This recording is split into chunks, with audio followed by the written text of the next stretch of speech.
ਮੈਂ ਆਪਣਾ ਪਿੰਡ ਘਰ ਦੱਸੂਗਾ ਦੇਖੂਗਾ ਤੇ ਫਿਰ ਆਪਾਂ ਜ਼ਮੀਨ ਦੇਖੂਗਾ।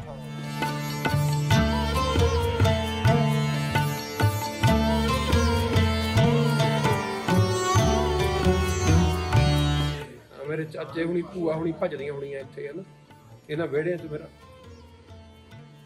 ਬਾਪੂ ਵੀ ਖੇਡਿਆ ਹੁਣ।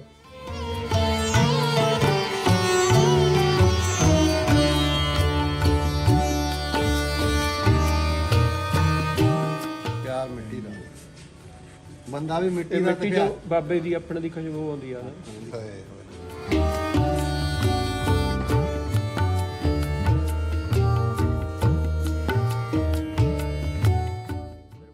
ਅਹਿਮਦ ਅਲੀ ਅਬਦੁੱਲਾ ਇਬਰਾਹੀਮ ਕਾਲੀ ਪੱਗ ਵਾਲਾ ਕਹਿੰਦੇ ਸੀ। ਉੱਥੇ ਉਹਨਾਂ ਨੂੰ ਢੱਕੇ ਹੋ ਕੇ ਦੜਾਉਂਦੇ ਸੀ ਤੇ ਪਹਿਲਵਾਨੀ